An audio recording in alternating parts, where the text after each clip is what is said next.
Hello aspirants, in the previous videos we were discussing as to what sources you have to read and what are the micro topics that you need to give importance to. Now, reading these topics, going through these books alone will not help. You need to understand the demand of UPSC. What is the better way of understanding the demand than to go through the previous year questions? If you look at the previous year questions, they are in fact the most important guide for writing your exam. Never go into the examination hall before going through the previous year questions. So keep this in mind. Let's just solve certain questions and let's look at the nature of the questions that have been asked.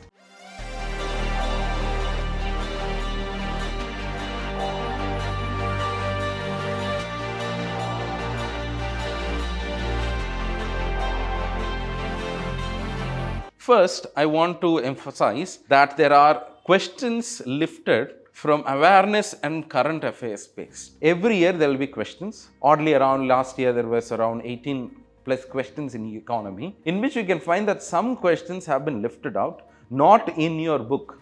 You cannot find any of these topics in your book. They have been lifted out because it's there in the newspaper. So there are two kind of questions here which I have given you as a sample. In the first question, if you see, it might seem to you that this is a static area. They have asked about RBI. But you know why they have been asking this question? Is because of the tussle between RBI and government. So this was in the news in the later years, in the previous years, and that is why this question have been made.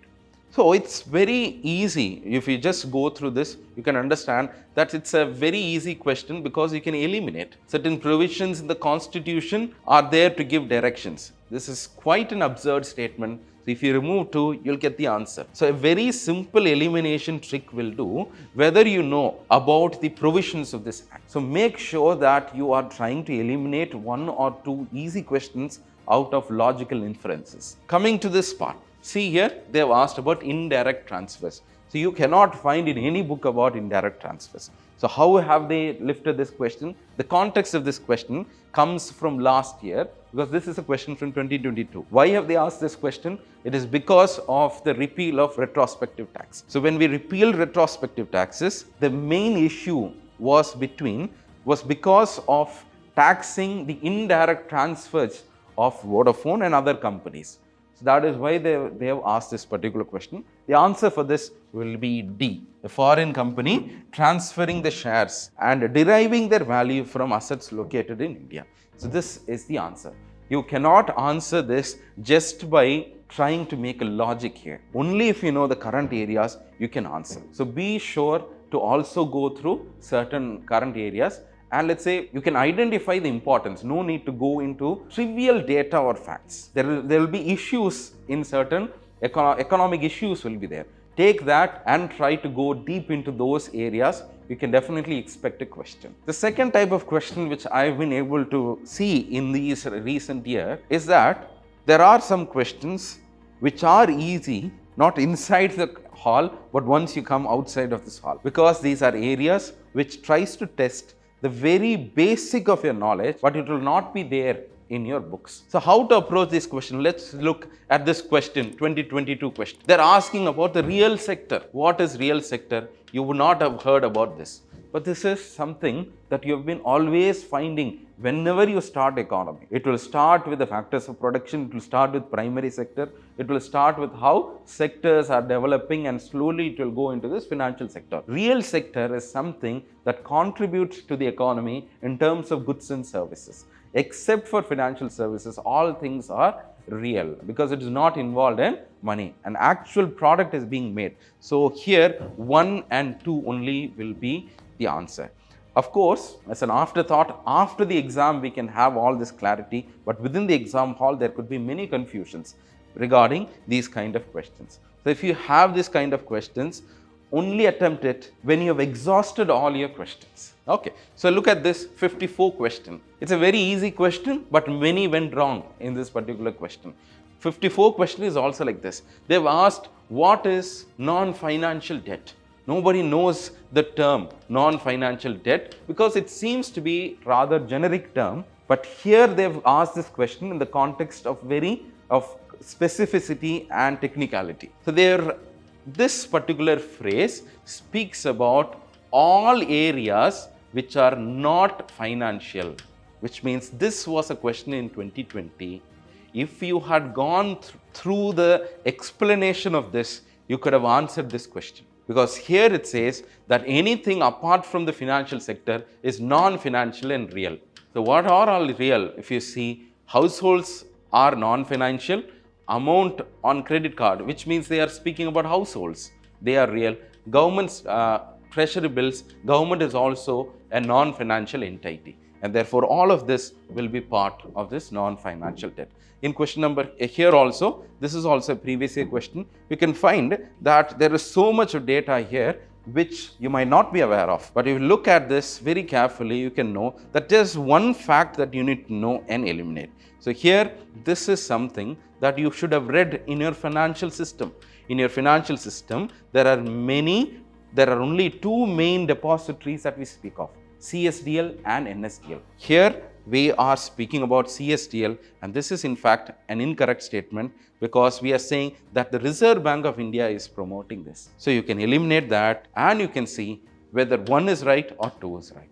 Both are right, but it might be a tricky situation in the exam hall.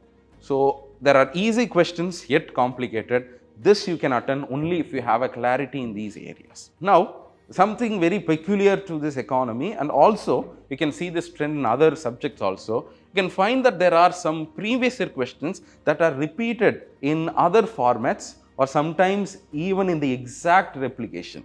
See here, you have a question in 2022 regarding Bank Board Bureau. Here they have asked the same question in 2019 about Bank Board Bureau. If you had gone through the previous year question and if you had read the explanation, you can very well answer this particular question.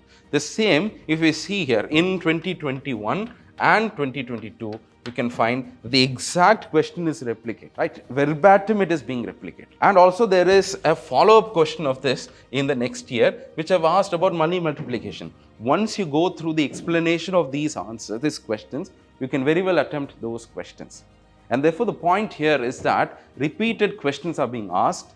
Go through the previous year questions because it is of so much value. Now coming to the most important area of economy or the nature of economic questions, they have been conceptual in nature. Conceptual does not just test whether you know that, it tries to bring an application. Look at these statements. One, it talks about inflation. You might have read about inflation, but they are asking what will happen. They are linking depreciation. Depreciation is related to external sector. They are linking external sector with that of inflation. You need to know the link. How will you know this link? It is only when you have a conceptual clarity that you will be able to answer these kind of questions. They are asking about interest rates. If interest rates in the USA were to fall, that is likely to induce RBI to buy dollars. Yes, isn't it? If the interest rate is falling, then RBI can buy dollars. So this kind of questions will be there. Even last year, if you see, they've asked about not just need. You might have read about the nominal effective exchange rate, but they've asked what will happen if it increases, what the increase denotes in real. If both are increasing and if it is to be seen in the context of inflation, what does it mean? So they have put multiple concepts and they are asking you to correlate these concepts. This can happen only if you have a sense of clarity in all these concepts. Look at this question also. You can find tight monetary policy of the US can lead to what? So all of these are topics which are testing your concept clarity. Some other questions are also like that. So most inflationary, which is most inflationary? If RBI decides to adopt, what should it do? What should it not do? This is the question. Demand pull inflation is happening. Why? What causes demand pull inflation? We can find there are many options here, but clear cut you can look at the number 5, rising interest rate. When the interest rate is rising, it's a tightening of the monetary policy. In fact, it will curb inflation, it will not cause inflation. So remove 5, you get the answer. So there will be many topics, many areas which are conceptual in nature. You have to identify them and never go wrong in those areas. To help you in this conceptual part, because many of the students are quite afraid when it comes to the static and conceptual part, we are commencing a crash course.